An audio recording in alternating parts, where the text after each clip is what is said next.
जय हिंद दोस्तों। Sandeep GS hub YouTube channel के इस प्लेटफार्म पर आप सभी का हार्दिक स्वागत है।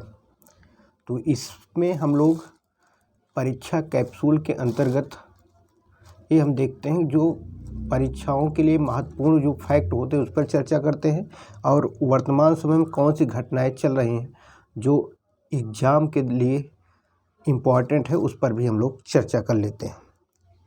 तो देखते हैं कौन कौन से आज का जो टॉपिक है। सबसे पहले हम साइंस में जो महत्वपूर्ण यंत्र हैं उसके कार्यों पर चर्चा करेंगे, उसके बाद खबरों पर।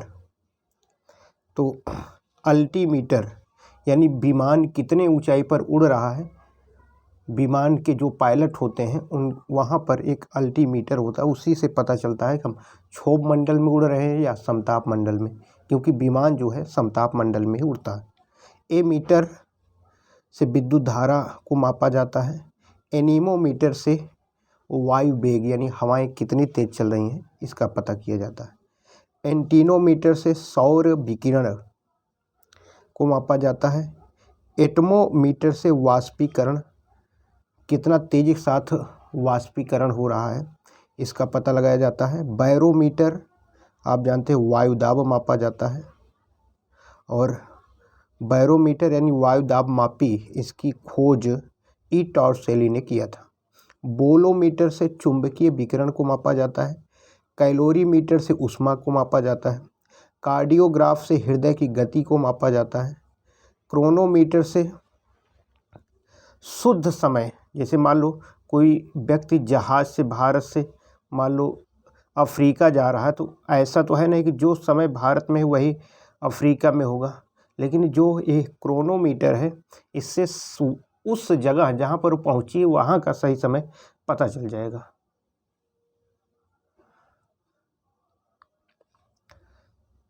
क्रिस्कोग्राफ पौधे की वृद्धि के बारे में पता किया जाता है।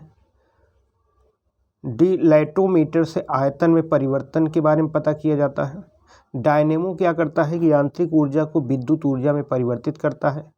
इलेक्ट्रोइनासिफ्लोग्राम ईईजी जिसको कहते हैं, इससे मस्तिष्क के बारे में पता किया जाता है, यानी मस्तिष्क से संबंधित कोई समस्या है तो ईईजी कराया जाता है। एंडोस्कोप शरीर के आंतरिक निरीक्षण के काम आता है। फैदोमीटर समुद्र की गहराई मापी जाती है।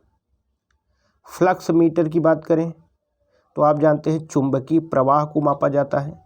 ग्रेविमीटर से गुरुत्वीय त्वरण को मापा जाता है। हाइड्रोमीटर को द्रव का घनत्व, जबकि हाइग्रोमीटर से आर्द्रता को यानी वायुमंडल में नमी कितनी है इसका पता किया जाता है। ओडोमीटर से कोई भी वाहन कितनी दूरी तय की है उसको पता किया जाता है। नेफोस्कोप इससे बादल की जो गति है, वेग है या ऊंचाई, इसको पता किया जाता है। माइक्रोफोन से क्या होता है, ध्वनि तरंगों को विद्युत तरंगों में परिवर्तित किया जाता है। लक्स मीटर से, या जिसको लक्सीमीटर भी कहते हैं, प्रकाश की तीव्रता मापी जाती है। लैक्टोमीटर से दूध की शुद्धता मापी जाती है।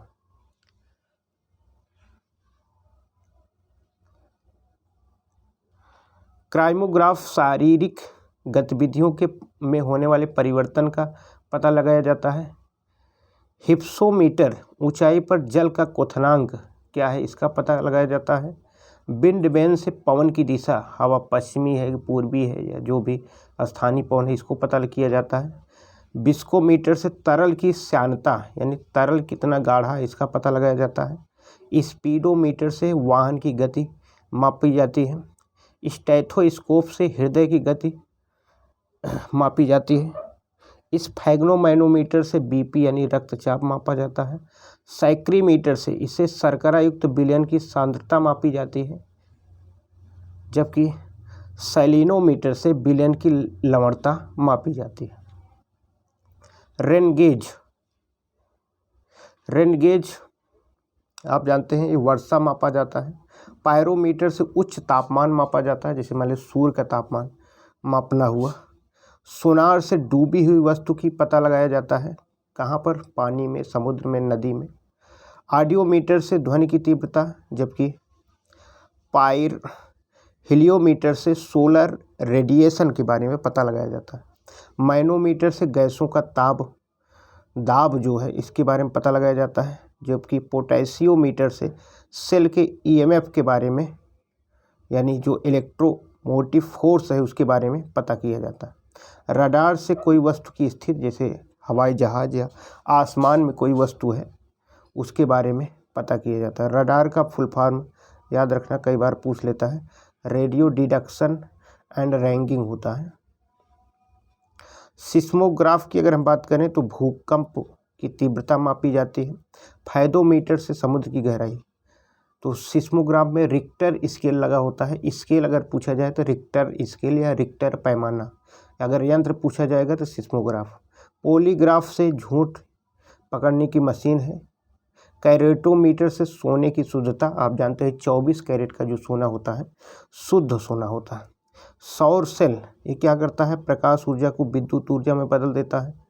विद्युत मोटर विद्युत ऊर्जा को यांत्रिक ऊर्जा में बदलने का काम है। लाउड स्पीकर से विद्युत ऊर्जा को ध्वनि ऊर्जा में बदलता है। सितार जो है यांत्रिक ऊर्जा को ध्वनि ऊर्जा में। ट्यूबलाइट जो है आप जानते हैं विद्युत ऊर्जा को प्रकाश ऊर्जा या ऊष्मा ऊर्जा में। मोमबत्ती रासायनिक ऊर्जा को प्रकाश या ऊष्मा ऊर्जा में परिवर्तित करता है।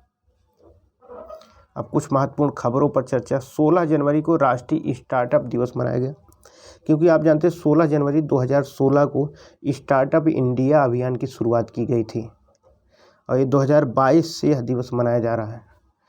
और जो 2000 इस साल जो सम्मेलन हुआ था राष्ट्रीय स्टार्टअप दिवस मनाएगा वो बेंगलुरु में हुआ था, यानी 2025 में। और स्टैंड अप इंडिया की बात करें तो इसकी शुरुआत 5 अप्रैल 2016 को की गई।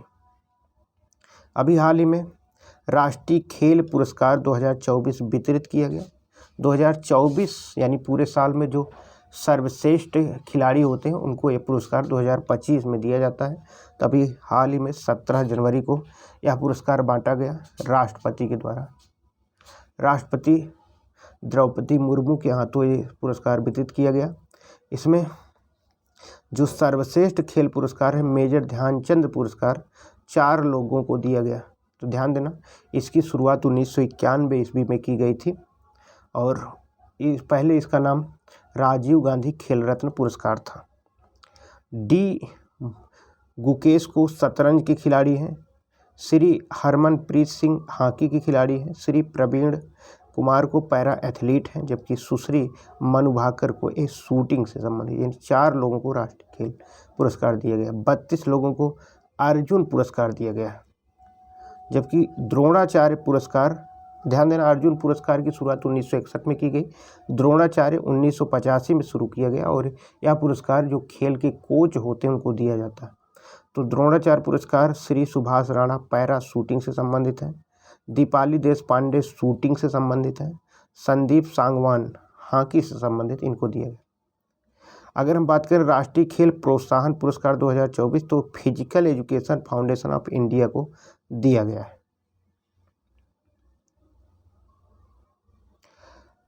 काम्या कार्तिकेयन मुंबई की है। इस पूरे विश्व की जो 7 महाद्वीप है उस पर, 7 महाद्वीप की जो सर्वोच्च चोटी उस पर चढ़ने वाली भारत की सबसे कम उम्र की पर्वतारोही बन गई हैं और ये 16 साल में ही माउंट एवरेस्ट पर चढ़ी थी। अभी 17 साल में विश्व की जो 7 महाद्वीपों की सर्वोच्च चोटी पर चढ़ गई। जैसे अफ्रीका में किलिमंजारो आप जानते हैं सबसे ऊंची चोटी है। यूरोप में एल्ब्रुस है। ऑस्ट्रेलिया में कोसिस्को है।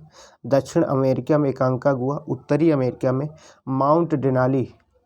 एशिया में एवरेस्ट, जबकि अंटार्कटिका में विल्सन मैसिव। सभी चोटियों पर चढ़कर एक नया कीर्तिमान स्थापित किए हैं।